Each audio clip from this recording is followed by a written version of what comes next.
উদাহরণ 2 পৃষ্ঠা 297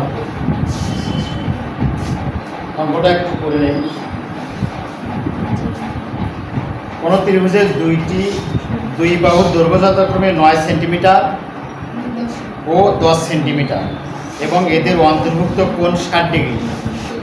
ত্রিভুজটির ক্ষেত্রফল নির্ণয় করে। দুইটা বাহু যদি দেওয়া থাকে আর অন্তর্ভুক্ত কোণ দেওয়া থাকলে সূত্রটা কি এখন বলো?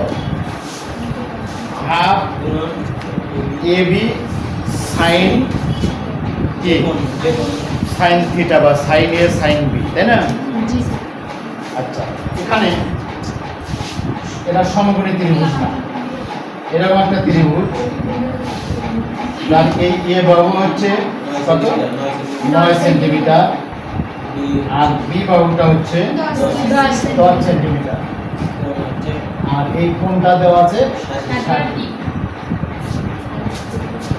লিখবে দেওয়া আছে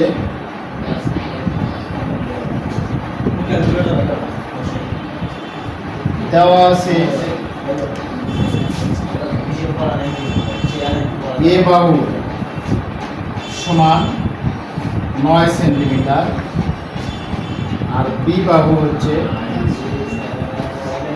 10 সেন্টিমিটার, অন্তর্ভুক্ত কোণ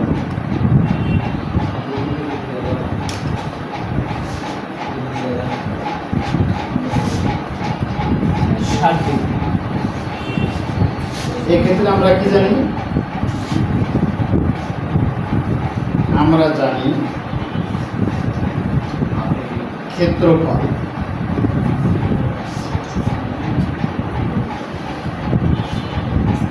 সমান হাফ এ বি সাইন এই কোণটা আমরা এবিসি ধরলে কোণ বি। মানগুলো যদি বসাই আমরা তাহলে হাফ গুণন এর মান কত 9 সেন্টিমিটার গুণন বির মান 10 সেন্টিমিটার গুণন সাইন 60। আচ্ছা, এদের কাটাকাটি করলে কত হচ্ছে 5 নং 45 সেন্টিমিটার স্কোয়ার গুণন হচ্ছে সাইন 60। সাইন 60 ডিগ্রির মান কত √3 ডিভাইডেড 2। কিন্তু √3 ডিভাইডেড 2 মান ডাইরেক্ট বার করব একটা সাইন্টিফিক ক্যালকুলেটর দিয়ে সাইন 60 থেকে 0.87 হ্যাঁ 0.87 0. সেন্টিমিটার স্কোয়ার গুণন 0.87 গুণ করো 45 দেখতে পারে 0.87 কে 45 দ্বারা 0.87 হ্যাঁ কত 8 6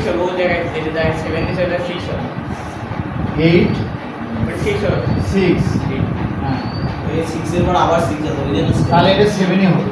কিন্তু এই তাহলে আমরা ভুল আছে গুণ করে কত আসবে 0.7 দিলে আগে হচ্ছে 39.15 39 ওইটা 38.97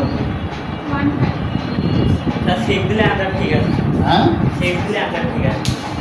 আচ্ছা, এই যে দশমিকের পরে সামান্য কম বেশি এটা দিলে কি 38.97 দেখি সাথে আগে সাইন আমরা সরাসরি গুণ করি 45 গুণন সাইন 60 38.97 কত আসলে তুই কত হ্যাঁ 38.97 প্রায় 39 এর কাছাকাছি। আমরা যেভাবে সলিউশন করছি তাতে এটাও রাইট।